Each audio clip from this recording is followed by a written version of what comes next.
Hello বন্ধুরা, তো দেখো তোমাদের সঙ্গে আজকে নিয়ে চলে এসেছি নতুন একটা রেসিপি। তো রেসিপিটা হলো সুজির মিষ্টি। তো কড়াই আমাদের গরম হয়ে গেছে, ওই জন্য দিয়ে দিলাম 2 বাটি জল। এবার দিয়ে দেবো 1 কাপ পরিমাণ মতো চিনি। এটা আমি শিরা তৈরি করব। এই যে দেখো পুরো চিনিটা দিয়ে দিলাম। এবার এটাকে ভালো করে নাড়বো। একটু নেড়ে এর মধ্যে দিয়ে দিব এলাচ দানা। এর মধ্যে দিয়ে দিলাম 4টে এলাচ দানা। এলাচ দানা দিলে কি হয়, মিষ্টির ফ্লেভারটা খুবই সুন্দর হয় আর মিষ্টিটা খেতে খুবই টেস্টি হয়। ওই জন্য আমি 4টে এলাচ দানা এর মধ্যে দিয়ে দিলাম। শিরা করতে বেশিক্ষণ টাইম লাগে না, প্রায় 2 থেকে 3 মিনিট করলেই হয়ে যাবে। আমি এটাকে এবার ভালো করে নাড়ছি। দেখো চিনি আর জলে কিছুটা হলো মিক্স হয়ে গেছে, আর কিছুক্ষণ করতে হবে, করলেই আমাদের শিরা রেডি হয়ে যাবে। তো আমি এটাকে ভালো করে নাড়বো, নাড়তেই থাকতে হবে যেন জল শিরা একসঙ্গে মিক্স হয়ে যায়। এই যে দেখছি আমি যে শিরাটা রেডি হয়েছে কি না। তো আর কিছুক্ষণের মধ্যে এটাকে আমরা নামিয়ে নিব। তো আমাদের শিরাটা রেডি হয়ে গেছে, এবার এটাকে আমরা নামিয়ে নিব। এবার বসিয়ে দেব কড়াইটা দেখছো গরম হয়ে গেছে। এবার এর মধ্যে দিয়ে দিব ঘি। 1 থেকে 1.5 চামচ ঘি দিব, বেশি দিবে না, 1 থেকে 1.5 চামচ ঘি দিলেই হয়ে যাবে।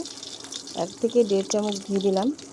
এবার এর মধ্যে দিয়ে দিব 2 বাটি, ছোটো বাটি 2 বাটি দুধ দিয়ে দিলাম।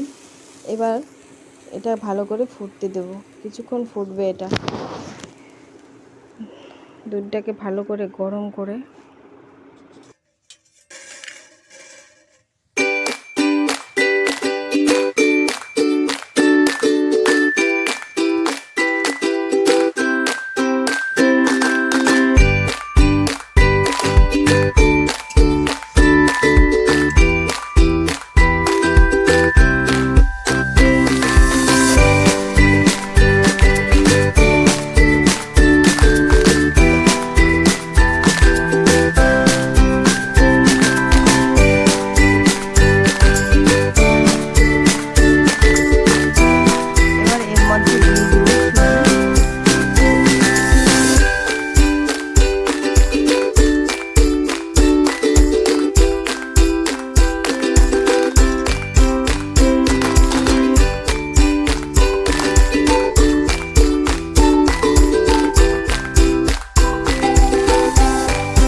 সুজি ঠান্ডা হবে, তারপরেই ওতে গুঁড়ো দুধ মিক্স করবে, না হলে গুঁড়ো দুধ গোটা গোটা হয়ে যাবে। সুজি যদি গরম থাকে গুঁড়ো দুধ গোটা হয়ে যাবে। এবার এটাকে ভালো করে মেখে আমি একটা ডো রেডি করে নিলাম।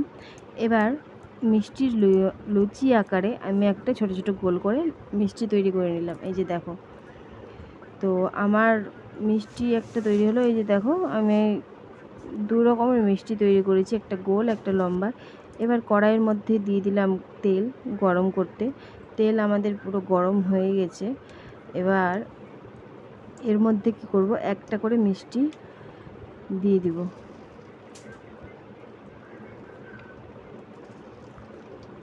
বেশি গরম করবে না তেলটা, হালকা একটু গরম করলে হবে। বেশি গরম করলে কড়াইয়ের মধ্যে মিষ্টিগুলো লেগে যেতে পারে, ওই জন্য হালকা গরম করে ওতে মিষ্টিগুলো দিতে হবে। তো আমি একটা একটা করে মিষ্টি কড়াইয়ের মধ্যে দিয়ে দিলাম। তো আমি দেখো সব মিষ্টিগুলো দিয়ে দিয়েছি, মানে গোলগুলো দিয়েছি আর একটা লম্বা দিয়েছি। তো এই মিষ্টিগুলো ভালো করে ভেজে নেব। আর মিষ্টিগুলো খুব সাবধানে উল্টাতে হবে। এই যে দেখো হালকা হালকা একটু এইভাবে করে উল্টে দিবে, নাহলে বেশি জোরে করতে গেলে মিষ্টিগুলো ভেঙে যাবে। ওই জন্য আস্তে করে আমি উল্টে উল্টে দিচ্ছি। এবার ভালো করে মিষ্টিগুলোকে এক একটা করে উল্টে দিতে হবে।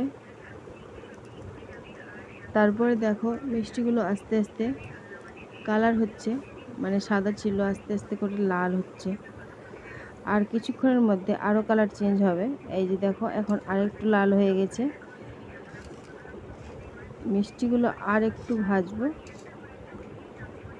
আর একটু লাল করতে হবে, তারপরে আমরা নামিয়ে নিব। আর একটু লাল, এই যে দেখো পুরো লাল হয়ে গেছে। এবার আমি মিষ্টিগুলোকে নামিয়ে নেব।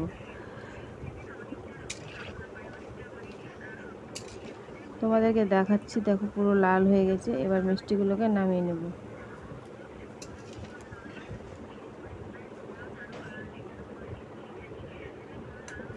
এবার এগুলো নামিয়ে এবার এর মধ্যে দিয়ে দেবো লম্বা লম্বা মিষ্টিগুলো।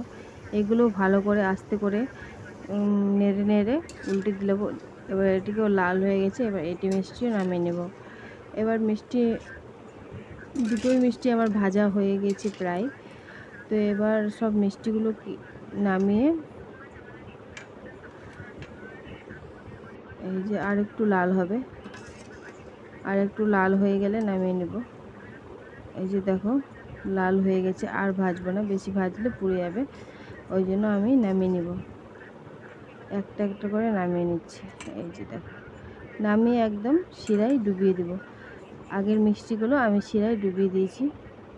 এই মিষ্টিগুলো একটা একটা করে এর মধ্যে দিয়ে দেব। এবার আমাদের 1 ঘন্টা রাখতে হবে। 1 ঘন্টা রাখার পরে মিষ্টি দেখো এইভাবে রেডি হয়ে গেছে। তোমাদেরকে আমি একটা মিষ্টি কেটে দেখাবো, মিষ্টিটা কতটা নরম হয়েছে, কতটা সফট হয়েছে।